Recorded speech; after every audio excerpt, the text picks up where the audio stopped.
I think Susan is on. Hiya. Hello. Hello. Hello. Yes, can you hear me? We I can. can hear you. What's up? Is there a lag or anything? Make sure you don't have your stream on while you were trying to talk to us on Skype. I've put it on to mute. Is that okay? Yeah, that should work. Thank you very much. So what's up? Yeah, it's about, I had been in a Christian fundamentalist group for about 30 years. Mm-hmm. And I had never, ever been saved.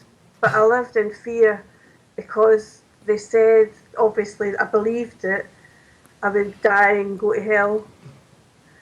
And that was horrible, living that for 30 years. Yes. Oh, I'm sorry. How long ago did you step away from it?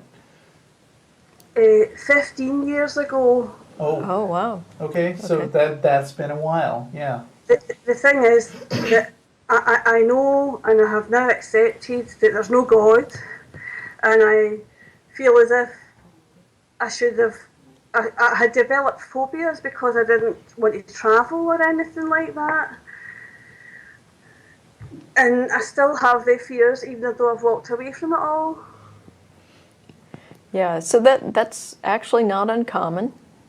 And you had 30 years of indoctrination into this. So, it would really be astonishing if you didn't have, some residual fear as a result of that. Uh-huh. So, do you have access to a secular therapist that you can talk to? See, here in the UK, it's very difficult, really, really difficult, because it's not such an issue in the UK. You can quite freely walk about as an atheist and it's okay, but you've really got people that have got problems coming away from a religion. So because Glasgow is a very Christian country in general, has a very large Christian population? It's quite a free-thinking country, really. Yeah. Okay. Well, if you were going to look for a therapist or a counselor or something, I would imagine that searching for a specifically secular therapist would be a good way to go about it. And, if you're interested in some kind of counseling, I think it pays to bear in mind that although a counselor, when you're talking to them, feels kind of like an authority figure, you should always keep in mind that they are an employee of yours that you are hiring to help you work through your problems. And if you find someone who is telling you or who is making you feel bad about leaving your religion, then that is somebody that you need to fire because you are empowered to do that as the person who's seeking out help. The difficulty is that there isn't any kind of anti-religious or support in any way here. I've tried to find it in Glasgow, in Scotland, in the UK, and it's really difficult. Okay, Susan, I'm going to give you a website address. Yes. It's recoveringfromreligion.org. Uh-huh. And if you go there, you can search on some resources, and you might find a local therapist or a local support group. And if not, then you can reach out to them. There may be some online resources that you can tap into, and they may also be able to help you start a support group, because if you're out there suffering like this, there's a good chance some other people are as well. Yes, so I appreciate that. Thank you very much. Yeah, so I would encourage you to reach out to other people that may be in your same position. Maybe there's some people that they were able to work through these fears, and they can offer some help for you. But I really think you need what we were talking about earlier in the show, this human connection right now. That would help you get through this. I think that's what it is. I feel very isolated because I don't know any other people like myself.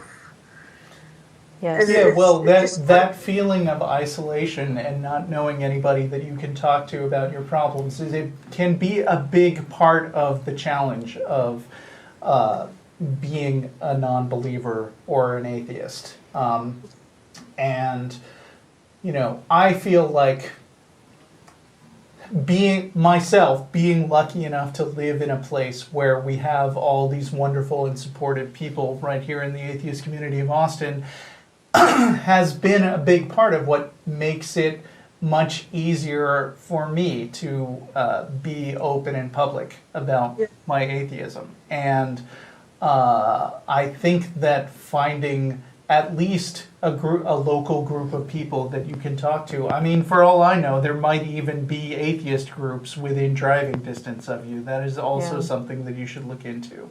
Yeah. I will continue to look. But you guys have been a lifesaver really for me because, it's helped me to accept, there is other things out there and it's not all about, there's no gods and, I shouldn't feel guilty and I need to get over this travel phobia that I've got because I used to fear going anywhere in case something bad happened to me.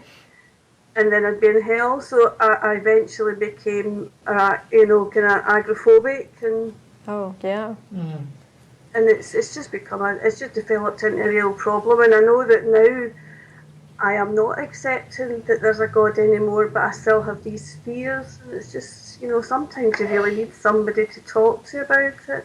Mm-hmm. Yeah. Well, go to that website and see if there's anything in your local area, and if not, then there is a hotline support that you can contact. And it's actually called the Hotline Project, I believe. Yes.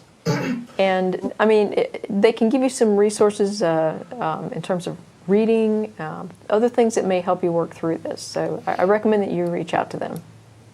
Right. Well, thank you very much. All right. Thank you. Much appreciated. I'm sorry for everything you're going through, but it's really nice to hear that we've been able to help out remotely doing what we do. Thank you. Thank you. Thank you very much. Bye. Bye-bye. Bye. Bye.